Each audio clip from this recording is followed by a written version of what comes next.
శివతాండవ ఛానల్కి స్వాగతం అండి. ఆ శివయ్య ఆశీస్సులు, ఆ తండ్రి ఆశీస్సులు మనందరిపైన ఉండాలని నేను కోరుకుంటున్నాను ఫ్రెండ్స్. ఆ శివయ్య ఇచ్చే సందేశం ఏమిటంటే, ఈ వీడియో మీరు ఫస్ట్ టైం చూస్తుంటే ప్లీజ్ లైక్ చేయండి, షేర్ చేయండి, సబ్స్క్రైబ్ చేయండి ఫ్రెండ్స్. ఈరోజు ఆ శివయ్య మన కోసం సందేశాన్ని పంపించారు. అది ఏమిటంటే, అగ్నిలో కాలగా మిగిలిన బూడిద కేవలం మట్టి అనుకుంటున్నారా? కాదు, అది సాక్షాత్తు పరమశివుని స్పర్శ. మనం నిత్యం నుదుట పెట్టుకునే ఈ చిన్న విభూది బొట్టులో మన తలరాతను, విధిరాతను మార్చే శక్తి దాగి ఉందంటే మీరు నమ్ముతారా? చాలామంది భక్తితో విభూదిని పెట్టుకుంటారు, కానీ శాస్త్రం చెప్పిన ఆ ఒక్క నిర్దిష్టమైన చోట ఆ ఒక్క వేలితో విభూదిని తాకితే జరిగే అద్భుతం గురించి 90% మందికి తెలియదు. అది కేవలం అలంకారం కాదు, అదొక రక్షణ కవచం. గ్రహ దోషాలను, దృష్టి దోషాలను పటాపంచలు చేసి మీ ఆయుష్ను పెంచే దివ్య ఔషధం. అసలు విభూదిని ఎలా ధరించాలి? 3 వేళ్లతోనా లేక బొటన వేలుతోనా తడిపి పెట్టాలా, పొడిగానే అద్దాలా? అసలు విభూది పెట్టుకున్న వెంటనే మన శరీరంలో జరిగే ఆ అద్భుతమైన మార్పు ఏమిటి? ఈ వీడియో పూర్తయ్యేలోపు మీ నుదుటిన రాతను మార్చుకునే ఆ రహస్యాన్ని మీరే తెలుసుకుంటారు. ఇక ఆలస్యం వద్దు తల్లి. ఇక ఆ శివ రహస్యంలోకి వెళదాం. ముందుగా ఒక నిజాన్ని గ్రహించండి. విభూది అంటే ఐశ్వర్యం, భస్మం అంటే పాపాలను కాల్చేది. ప్రపంచంలో ఏది కాలినా బూడిదవుతుంది, కానీ బూడిద కాలితే ఇంకేమీ మిగలదు. అదే శాశ్వత సత్యం. మనిషి శరీరం చివరికి చేరేది అక్కడికే. ఈ నిజాన్ని నువ్వు గుర్తు చేసుకుంటే అహంకారాన్ని వదిలేలా చేయడమే విభూది ఉద్దేశం. కానీ ఇక్కడ ఒక సూక్ష్మ విషయం ఉంది. మనం వాడేది ఏ బూడిద పడితే అది కాదు. స్వచ్ఛమైన ఆవు పేడతో మంత్రోచ్చారణ మధ్య తయారైన భస్మంలో ఒక విచిత్రమైన శక్తి ఉంటుంది. అది మన చర్మానికి తాకినప్పుడు మన నాడులలోని శక్తిని ఒకే దిశలో ప్రవహించేలా చేస్తుంది. సరిగ్గా ఇక్కడే అసలు విషయం దాగి ఉంది. మీరు గమనించగలరా? విభూదిని సరిగ్గా కనుబొమ్మల మధ్యనే ఎందుకు ఎక్కువగా పెడతారు? అక్కడ ఏముంది? అక్కడే ఉంది మన జ్ఞానచక్రం. శరీరంలో ఉన్న 72,000 నాడులు కలిసే కూడలి అది. విభూదిని అక్కడ పెట్టడం ద్వారా అనవసరమైన ఆలోచనలు ఆగిపోయి మీ ఏకాగ్రత, సంకల్ప బలం 1000 రెట్లు పెరుగుతాయి. అది కేవలం బొట్టు కాదు, మీ మేధస్సుకు తట్టి లేపే మీ మీట. మరి గొంతు మీద విభూది ఎందుకు రాసుకుంటారో తెలుసా? శివుడు విషాన్ని గొంతులో ఎందుకు దాచాడు? గొంతు విశుద్ధి చక్రానికి స్థానం.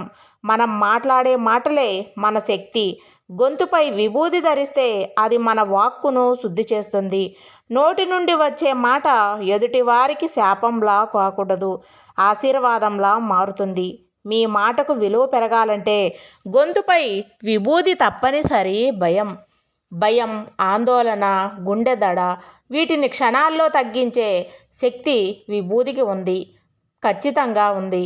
ఛాతీ మధ్యలో ఉంటే అనాహత చక్రంపై విభూదిని ధరిస్తే అది మన ప్రాణశక్తిని కాపాడుతుంది. కంటికి కనిపించని దుష్టశక్తులు, భయాలు మీ దరిచేరవు. అది మీ గుండె వేసే ఆధ్యాత్మిక కవచం. ఇవన్నీ సరే, మరి విభూది రాస్తే నా కష్టాలు పోతాయా? విధి మారుతుందా? చాలామందికి తెలియక చేసే చిన్న చిన్న తప్పుల వల్లే విభూది శక్తిని నిర్వీర్యం చేస్తున్నారు. మరి ఆ తప్పులేంటో, వీటిని ఎలా సరిదిద్దుకోవాలో ఇప్పుడు చూద్దాం. మరెప్పుడైనా గమనించారా? కొంతమంది నుదుటిపై కేవలం ఒక బొట్టులా కాకుండా 3 అడ్డనామాలు అంటే త్రిపుండ్రం ధరిస్తారు. అది స్టైల్ కోసం అనుకుంటున్నారా? కాదు. ఈ 3 గీతల వెనకాల సృష్టి రహస్యమే దాగి ఉంది.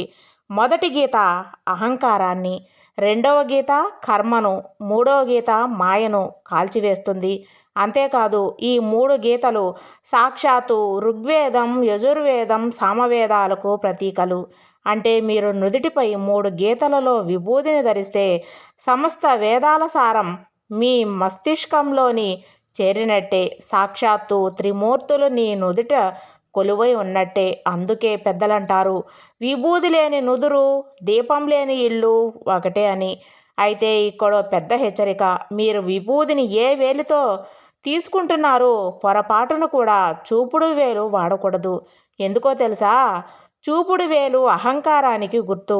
మనం ఎవరినైతే నిందించేటప్పుడు ఆ వేలునే చూపిస్తాం.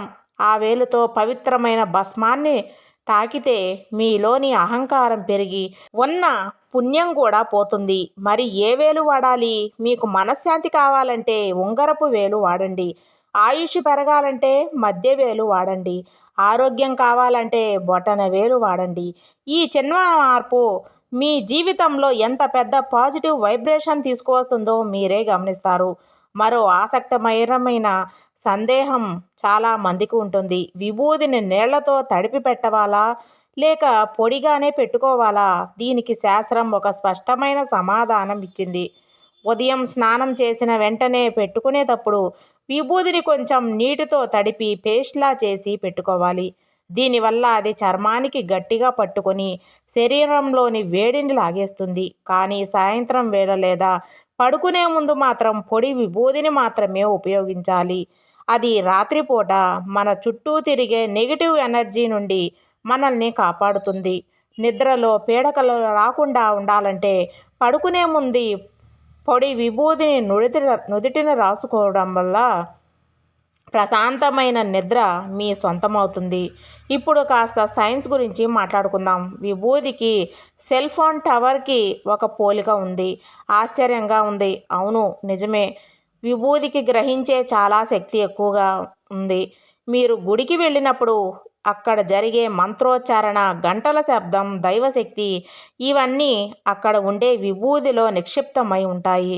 ప్రసాదంగా ఇచ్చే ఆ విభూదిని పెట్టుకోగానే ఆ దైవశక్తి నేరుగా మీ శరీరంలోనికి ప్రవేశిస్తుంది. అది ఒక యాంటీనాలా పనిచేసి విశ్వంలో ఉండే పాజిటివ్ కాస్మిక్ ఎనర్జీని మీ వైపు ఆకర్షిస్తుంది. అందుకే ఎక్కడ పడితే అక్కడ, ఎవరి దగ్గర పడితే వారి దగ్గర విభూది తీసుకోకూడదు. కేవలం దైవ సన్నిధిలో లేదా యోగుల దగ్గర మాత్రమే స్వీకరించాలి. చివరిగా, ఆడవారు విభూదిని పెట్టవచ్చా అనే సందేహం చాలామందికి ఉంటుంది. నిరభ్యంతరంగా పెట్టుకోవచ్చు. శివునిలో సగభాగం పార్వతీదేవి. అమ్మవారు లేనిదే అయ్యవారు లేడు. కాబట్టి స్త్రీలు విభూదిని ధరిస్తే సౌభాగ్యం, ఐశ్వర్యం సిద్ధిస్తాయి. అయితే స్త్రీలు 3 గీతలు కాకుండా ఒక బొట్టులా లేదా చిన్న అడ్డగీతలా ధరించడం మన సంప్రదాయం. గుర్తు తెచ్చుకోండి మిత్రులారా, మనం వాడే ఖరీదైన పౌడర్లు, క్రీములు మన అందానికి మాత్రమే మెచ్చుతాయి. కానీ ఒక చిటికెడు విభూది మన ఆత్మ సౌందర్యాన్ని పెంచుతుంది. సర్వేజన సుఖినో